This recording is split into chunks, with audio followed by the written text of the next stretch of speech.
All right, so our next project we are doing is we're going to create a story on Scratch. Scratch is a coding-based software. It is online, so you can do this from any computer, including your laptops. We are going to use our skills of portrait photography, take 3 pictures of ourselves in different poses to create this story. Okay? You can also use photos that each other have taken. So like if I wanted to, I took 3 pictures of myself. I could also, if I wanted Kenny in my story, I could ask Kenny for his photos and then he could be in my story and I can make it happen like that. So we can share pictures so that, we have more people in our story. On Scratch, they do also have other characters that you could put, but we are using at least 3 different poses of ourselves from the portrait photography. Okay, here we go. All right. So first thing is you are going to want to, on your Google Drive, make a new folder called Scratch. All right. You can see here I have that Scratch folder. I have 3 different poses of myself, and you can see I've already removed the background from 2 of them. Okay. Once I have the pictures taken, I have them uploaded to my drive. I'm then going to download that picture. Okay. And I'm going to go to photopia.com. All right. Photopia.com. This is also linked on the assignment page, but photopia.com is a very cool software. It is, I don't know if I'd call it, I guess it's a software, but it's also a website, and it has almost all the power of Photoshop. So we're going to learn a little bit of Photoshop today. And Photopia is really cool because it does not cost any money to use. You can use it from any computer. You can even use it from mobile devices like your phone or iPads. It's not easy to use on mobile devices, but you can still do it. Okay, so I have my picture downloaded to my computer, so I'm going to click Open from Computer. All right, and this is the photo that I'm going to use. Now, what I want to do is get rid of my background. So, what I'm going to use is the Magic Wand tool. Okay, because the background is all one color, it makes it relatively easy to use. This tolerance number right here is important. Okay, I'm going to move it up to 40 and see what that does. All right, if I click on the background here, you can see I have this outline around the picture, parts of the picture, and I see that it does not cut any of me out. So I'm just going to hit the delete key on the keyboard, and you can see that erased that part of the background. All right, and I'm just going to keep doing that. 40 looks like it's a good number for, oh, you can see it kind of took out part of my hand here. So what I'm going to do is I'm going to come over here to my history panel, and I'm going to click on the magic wand. I'm going to backtrack 1 step, and I'm going to change this tolerance down to 30. I'm going to come up here, deselect, select, deselect, and then try it again. And now you can see that does not take out any of me. All right, and then I'm just going to keep doing this. All right, I can see this is going to take out part of me again, so I'm going to select, deselect, take this number down. I'm going to go down to all the way down to 10. All right, and that, for the most part, is pretty good for right now. All right, one thing, I will be using another tool right now. So before I move to the next tool, I have to deselect again. All right, so I come up here to select and deselect, and then I come down here to the eraser tool. Okay, first we use the magic wand tool. It looks like a magic wand. If I put my cursor over it and hover there, it will say magic wand. And then I go to the eraser tool. It looks like an eraser is below the paintbrush, and when I hover over it, it says eraser tool. Right here, I'm going to change the size, and I'm going to start pretty big in the 400s. Okay, and then I'm just going to start erasing parts of the background that I missed with the magic wand tool. All right, pretty simple. I suggest you do not try to do it all with 1 click. Don't just click and drag and try to get everything, because if you mess up and go, whoops, I cut myself off, and if you only did one click and hold, now you got to restart everything. Meanwhile, I did several clicks, so I can just backtrack one spot here on my history panel, and now I'm good. All right, and I'm going to just keep going at this. I'm going to try to get as close as I can while I still feel comfortable doing it. Oh, and I just took out part of my shirt. Right?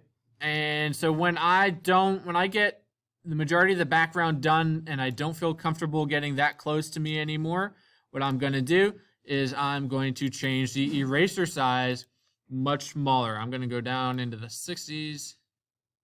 62 is good. And then I'm going to get really close. All right, and try to get these small spots that are close to me.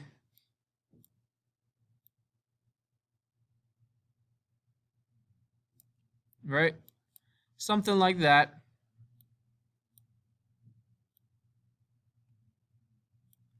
All right. And when I think that I've gotten everything, I'm just going to go over one more spot. But when I think I've gotten everything, then I can export it, right? So all I'm doing in Photopea is getting rid of the background. Once I have the background gone, I can come up here to File, and I go to Export as a PNG. We have two file types for pictures, PNG and JPEG, okay? PNG will save a transparent background, all right? And that was the whole point of doing this. If I wanted the background to be white or black, I could then save it as a JPEG, but I don't want any background, and that's why I save it as a PNG. Then I hit save, all right? And then I come up to Scratch. There is a link for this in the assignment page, but it is just scratch.mit.edu. If you have a profile already, then you can sign in. You can see I am signed in. If not, there will be a button here to create a profile. You'll want to create a profile because then it will save your work. All right, then I come over here to create, and it's creating a project for me. And I'm going to get rid of this sprite. All right, so this is a sprite. This is what we call a sprite. It's just a character. All right, and then to put my picture in, I hover over this button down here, and at the top I hit upload. All right, and then in my downloads, it is the top one. I can double check it because it is a PNG, and I hit open, and there's my picture. All right, and so now I would start trying to code some kind of story. All right, but maybe for this story, to get a little inspiration for the story, I need some kind of backdrop. All right, I can choose from almost anything you have an idea of. They have a lot of different stuff here, right? And so because I'm not that original, I'm going to hit school. Click on school. And so my story takes place at school. Wow, who would have thought? All right.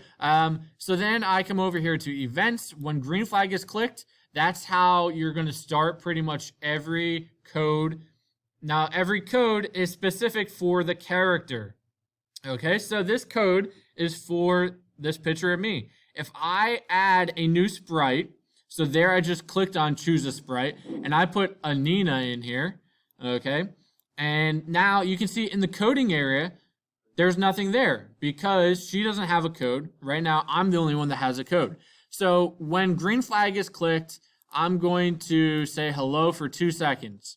So for Nina, when green flag is clicked, she's going to wait for 2 seconds because I don't want her talking over top of me, because she's a decent student and she wouldn't do that because that is very rude. All right, so then I'm going to have her say something. So I said hello. So she's going to say good morning. All right, and she's saying that for 2 seconds. So I'm going to come over here and I'm going to add a wait block for 2 seconds after I say hello. Right? So this is just a very basic conversation going back and forth. Good morning. Yeah, right? And that's pretty simple. Okay? Now, what I'm going to do is I'm going to add in a new sprite. Okay? Another picture of me.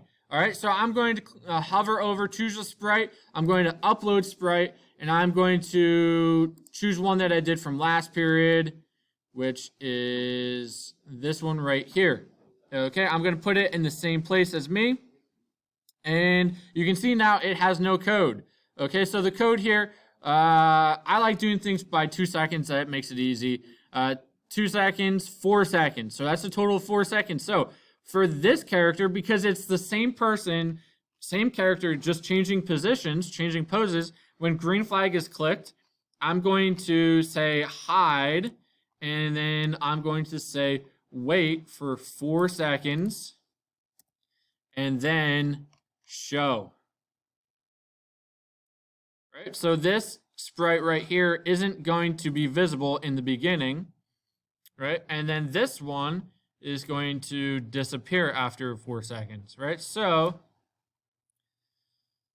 hello, good morning, right? And now it changes poses, okay? And so that's what we're going to do. We're going to create a story on Scratch. You have to use at least 3 poses of yourself, create some kind of story using these pictures and this coding, okay? You might have ideas already, you might not. Something that would be good to do before you decide what poses you're going to do for your pictures, for your story, might be to come in here and just look at all the different sprites that they have in here, because that can help you choose an idea for your story, okay? You could also look at the different backdrops that they have and then get some ideas for your story. All right, so